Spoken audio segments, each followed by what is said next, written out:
Hi everyone, it's Carrie Ann Finley from Spiritual Awakening Academy. I am just blown away by the number of people who have replied already to my post this morning about asking who's all going through a spiritual awakening right now. I felt like I've been going through another one for the past 6 to 8 weeks, so I was wondering how many people were going through the same thing, maybe at the same time. For many of you who are going through this for the first time, it's a process that will be continually unfolding. You'll go through many of these throughout your lifetime. It's not a one-time event.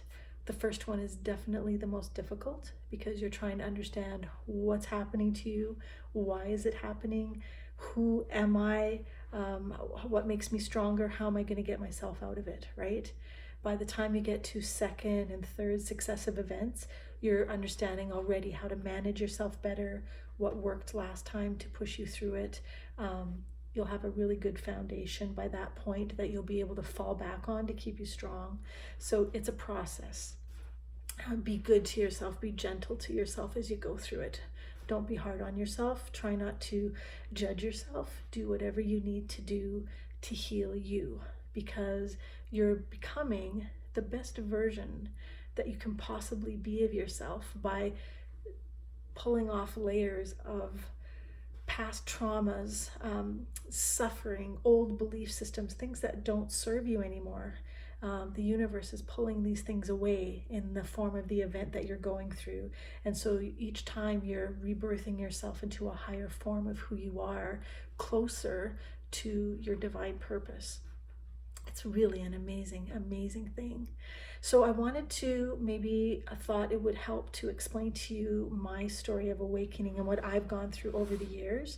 My first awakening event was early on when I was in junior high.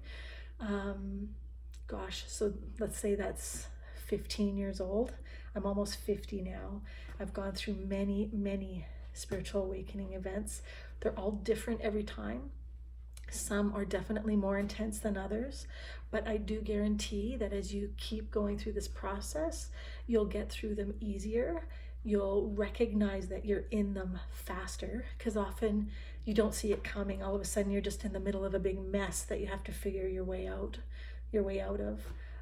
And the only way to figure your way out of it is to empower yourself and make yourself stronger. It's a brilliant process, right? Because every time you go through it, the energies are pushing you down. Darkness, negative energies are forcing you down, and you don't want to be pushed down or pushed under or have your power taken away until you get to a point where it's so uncomfortable. You just say, no, I'm not doing this anymore. You create really good boundaries for yourself. You stand in your power and you walk out of it more empowered, stronger than you were before. So what I went through, when I was first born, I could see angels, I could talk to fairies. I thought this was normal. My mom encouraged it. She thought it was a really neat thing, and she wanted me to show her how to do it. So much of my childhood was spent playing in that world. I remember my friends were all imaginary friends, like angels and fairies, and I had a wonderful childhood. It was very magical. My imaginary world was very real to me. But going into my teenage years, I guess it would have been late elementary or early junior high years, when I went to school, I had a lot of resistance. Just think, like, back 35 years ago, this kind of thing was very woo-woo still. It wasn't very mainstream the way it is today. And I was seen as an outcast. When I started sharing with people that I could see things in the classroom and spirits flying around, and there were ghosts here and there, telling them about things that I was going through at home with ghosts in my own house, I just became an outcast. People thought I was crazy. Of course, when we're going through it, we know that we're going through something that's really happening to us. You have to stay true to yourself and don't let people tell you that. You have to stick to your guns and soldier on. And the way I thought I could do that was to completely ignore it and shut it off. I was embarrassed to be able to do that, and I wanted to just fit in. So I turned it off, desperately attempting to try and be normal. But the way the universe works is it doesn't allow that to happen. If you're meant to do things, it's going to force them upon you. So I would have intense nightmares. I lived in homes that were always haunted, terrible hauntings in my homes that I grew up in, that were just nightmarish. But it was a test. It was to show me, teach me what I need to do later on. Like now, as a feng shui consultant, I go into people's homes and help to remove their ghosts. So it's, remember this, whatever spiritual events, awakenings that you're going through, there's always a pattern trying to show you your divine gifts or your divine power, your purpose, who you are. So for me, the pattern was always in the spiritual world, in the spirit world, with angels and spirit guides and animal spirits and ghosts. Everything I went through was always related to that. So look for a theme of what you're going through, because everybody's divine purpose is different. Everybody's spiritual gifts are going to be different. And so I'm telling you what I went through that helped me awaken to my gifts, but look for those patterns that you're seeing around yourself. So having gone through that, desperately trying to hide everything that I was, that went into my early 20s, and then my mom died. My mom died. She was the only person, she was my biggest supporter. She was the only person I could talk to about this kind of stuff and not be judged. And with her gone, I had nothing. Even though I had tried to suppress it for so long, all of a sudden I just wanted to share with somebody, to talk about it, because that's all I was. I was a spiritual being, and these spiritual events of seeing ghosts and angels were still all happening to me all the time, and I didn't have anyone to share it with. So the world wasn't like it is today. I couldn't look things up on the internet. I had to search. I searched in books endlessly until classes came along. I went back to learn a form of hands-on healing called Reiki. And I learned Usui Reiki, I learned Karuna Reiki, I learned a bunch of different types of Reiki, but basically Reiki is hands-on healing, or the divine universal energy flows through you and helps to create a really good foundation spiritually. So I went on to do this for years until I was able to teach it. That helped me create a really good foundation. So I definitely recommend, if you're in the Calgary area, I teach Reiki all the time. I have Reiki meetup groups. We meet once a month. I make myself very much available for that. If you're not in Calgary, find somebody to teach you Reiki. It's very good foundationally for when you're going through a spiritual awakening process. The next thing that I went through is I couldn't control any of the energy that was coming through me. I had things coming to me willy-nilly all day long, and I couldn't get through the day. I was having ghosts contact me while I'm trying to do my work in an office, let's say, or I couldn't sleep at night because I was having intense nightmares and ghosts contacting me, trying to get me to cross them over. It was just ruining my life.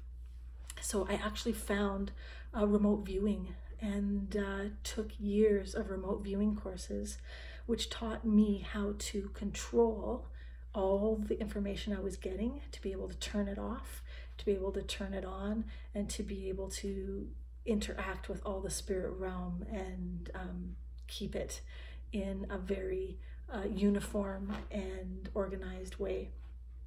That saved me too. So if you're looking for information on remote viewing, I teach that as well in Calgary. If you're not available, if you're not in Calgary and you need some other reference, David Morehouse is who I learned it from. So you can find him at davidmorehouse.com. I don't believe he teaches anymore, but I do know that he offers a CD course that you can buy through Hay House, I believe. So search him up. Sometimes there could be people in your area, because there's several students of his like myself that are teaching now. That was very, very helpful in creating a foundation for myself spiritually. And then what I went on to do was feng shui. I took years of feng shui training starting in 2003, and I just finished my last year of training last year, 2018, in BTB feng shui. Huge foundational information in feng shui, and it's such a large topic I don't even know how to go there in such a short amount of time that I have to talk to you here. But I do teach feng shui as well. If this is something you're interested in, I know there's something in your area, in your city, where you can learn the basics of feng shui. So understanding spatially the energetics of space and how it affects you is going to help you create a really good foundation as well. Oh gosh, I started this group so that I could help people. So going back to all these things that I was learning to empower myself, I did the Reiki, years of Reiki. I did the remote viewing, years of remote viewing. Like, my process was extremely slow because there wasn't an internet at the time. So I might have 5-10 years, like 15 years between Reiki and remote viewing. I started feng shui at the same time I was doing remote viewing. And then I just finished it last year. The feng shui, it's been a very long process. I've learned a ton. I wouldn't change it at all. It's been awesome. And it allows me to learn how to empower myself and keep myself strong so that I can share my gifts with others, so that I can teach people how to get through spiritual awakening, how to create a really good foundation by developing your intuition and keeping your foundation strong as you go through each successive event. So I offer these breakthrough calls. They're free to talk to me for 30 minutes. I mean, I started this group to help my friends, to help my clients who are all going through spiritual awakenings. I had a few people ask me to start this group to share the information that I know, and I can put myself out there. I want to help. It's a free call. I'll answer your questions. I can help you myself. I can steer you in the right direction if you need to go in a different direction. But the basics foundation of empowering yourself when you're going through a spiritual awakening is to develop your intuition and to find a way to heal yourself. And Reiki is a very common way. It's one of the most common ways. It's very, very helpful to create a good foundation so that you can heal yourself as you go through each successive event. I myself, even though I teach Reiki all the time, I just went for Reiki from a friend of mine last week so I could get my energies all realigned as I'm going through this awakening again, which shifted things completely. It's very quick as you go through each successive awakening. Things happen a lot quicker and you heal a lot faster and come into your awareness much quicker. So, I mean, take advantage of me. I'm here. Tell me what you need to know. Contact me. I'm happy to talk to you, help to guide you in the right direction. I'll keep posting as much as I can. I posted that TED Talk this morning about spiritual awakenings often being misdiagnosed as psychosis. Very, very common, and it's a little bit scary. So try not to talk to too many people who haven't gone through this before. I was always very lucky because I had my Reiki master to talk to. I had other people that were going through remote viewing or going through feng shui to talk to who were going through spiritual awakenings at that time. So I could understand myself through the eyes of people who had gone through it. So that's what I can share with you. I've already been through it many, many times.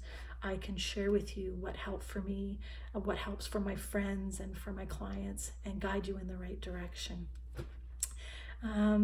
Gosh, you guys, take it easy, be good to yourself, get out in nature as much as possible because it's very healing, and I hope you have an awesome weekend. Happy Canada Day, and happy 4th of July to our friends in the United States as well. Okay, take care, guys.